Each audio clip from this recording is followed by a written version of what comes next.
Hello viewers, আসসালামু আলাইকুম। আশা করি সবাই ভালো আছেন। আজ আপনাদের জন্য আমি আমরার আচার নিয়ে এসেছি। ভিউয়ার্স, এখানে আমি এক গামলা আমড়া নিয়েছি। আমড়াগুলো পরিষ্কার করে কেটে নেব আর এই আমড়া দিয়ে আমি আচার তৈরি করব। ভিডিওটি না কেটে সম্পূর্ণ ভিডিওটি দেখবেন। আর আমি কিভাবে আমড়ার আচার তৈরি করি অবশ্যই কিন্তু আপনারা ভিডিওটি দেখে নেবেন। ভিউয়ার্স, আমি আমড়াগুলো ভালোভাবে পরিষ্কার করে নেব খোসা ছাড়িয়ে।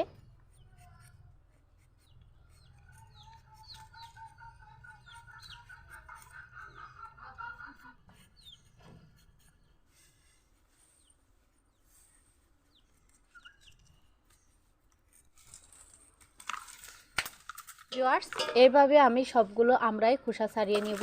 আর আমড়াগুলো আমি কিভাবে কাটবো এই আমড়া একটা কেটে আমি আপনাদের দেখিয়ে দিচ্ছি। আমড়াগুলো আমি পাতলা পাতলা সাইজ করে এভাবে কেটে নেব। আপনারা চাইলে অন্য সাইজ করেও কেটে নিতে পারেন। আমি এরকমই সবগুলো শেপ দিয়ে কেটে নিচ্ছি। আমি আমড়াগুলো কেটে নিব। এই অংশটা কিন্তু আমি ব্যবহার করব না, আপনারা চাইলে ব্যবহার করতে পারেন। সবগুলো আমড়া এভাবে আমি কেটে নিয়েছি। আর আমড়াগুলো ধুয়ে আমি পানি ঝরিয়ে নিব, তারপর আমি চুলায় চলে যাব। এখন আমি চুলায় একটি কড়াই বসিয়ে নিয়েছি। এখানে আমি আমড়াগুলো ভাপ দিয়ে নিব। ভালোভাবে কিন্তু আগে আমড়াগুলো ভাপ দিতে হয়। আমি কিন্তু আমড়াগুলো এখন ভাপ দিয়ে নিচ্ছি। এর জন্য চুলায় আমি পর্যাপ্ত পরিমাণ পানি দিয়ে পানিটা একটু গরম করে নিয়েছি। পানিটা আমার গরম হয়ে গেছে। আর এখানে আমি আমড়াগুলো দিয়ে দিলাম।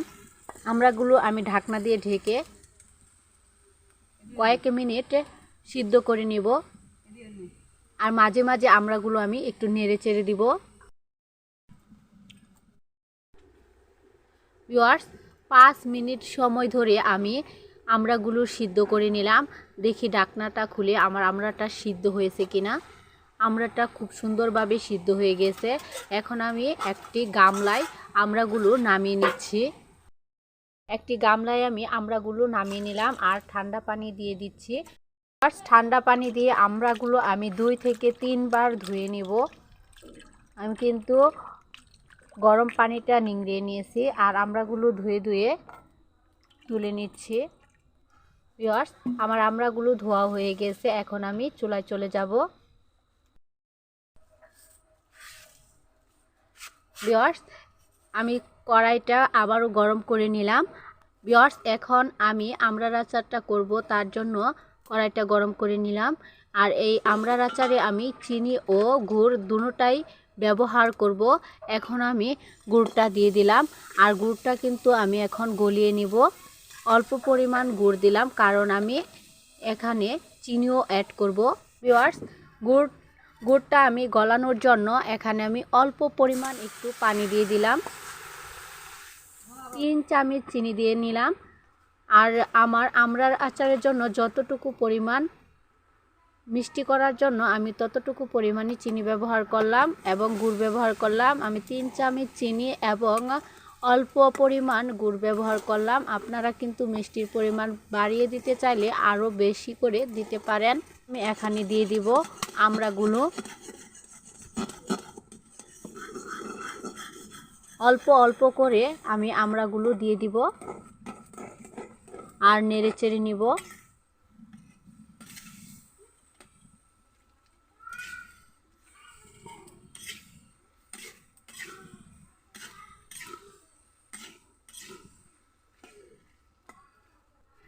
ভিউয়ার্স, অল্প পরিমাণ একটু লবণ দিয়ে দিলাম।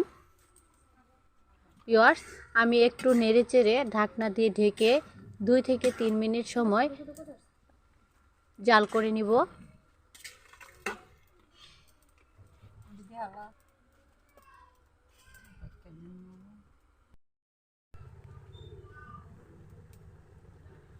ভিউয়ার্স, আমি 2 থেকে 3 মিনিট সময় আবারও ঢাকনা দিয়ে ঢেকে জাল করে নিলাম।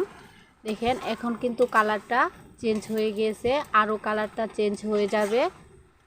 আমি এখন নেড়ে চেড়ে নিচ্ছি। কড়াইয়ে কিন্তু একটু পরিমাণও লেগে থাকবে না।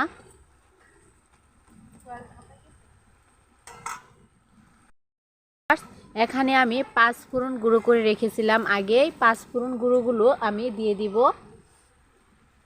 আমি আচারের 5 ফোড়নটা আগে গুঁড়ো করে রেখে দিয়েছিলাম। এই 5 ফোড়নটা আমি এখন উপরে ছড়িয়ে দেব। আমি একটু আস্তে আস্তে করে 5 ফোড়নগুলো গুঁড়ো করে রেখেছি, আপনারা মিহি করে গুঁড়ো করে দিতে পারেন।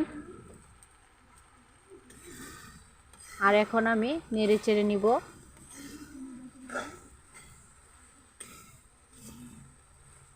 এখানে আমি 2টো শুকনো মরিচ ভেঙে গুঁড়ো করে দিব।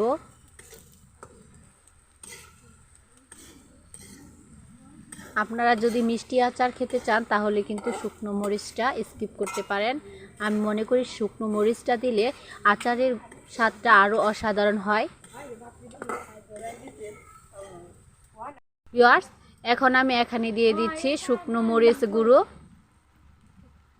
শুকনো মরিচটা আমি আস্তে আস্তে করে গুঁড়ো করে দিয়ে দিলাম। এখন আমি আবারও নেড়ে চেড়ে নিচ্ছি। অনবরত কিন্তু এখন নাড়তে হবে, নাহলে কিন্তু কড়াইয়ে লেগে যেতে পারে।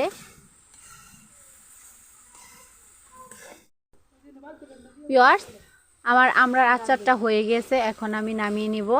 এইভাবে কিন্তু আচারটা অবশ্যই আপনারা তৈরি করবেন। আর কেমন হলো কমেন্ট বক্সে মতামত লিখে পাঠাবেন। আমি এখন একটি বাটিতে নামিয়ে দেখিয়ে দিচ্ছি।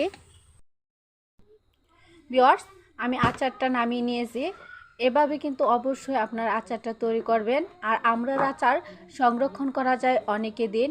আপনারা কিন্তু কাচের বয়ামে ভরে মাস জুড়েও সংরক্ষণ করতে পারবেন। ভিউয়ার্স, এই অসাধারণ আচারটি কিন্তু অবশ্যই তৈরি করবেন। আর আমার ভিডিওটি ভালো লাগলে অবশ্যই লাইক, কমেন্ট ও শেয়ার করবেন। আজ এই পর্যন্তই, সবাইকে ধন্যবাদ। আল্লাহ হাফেজ।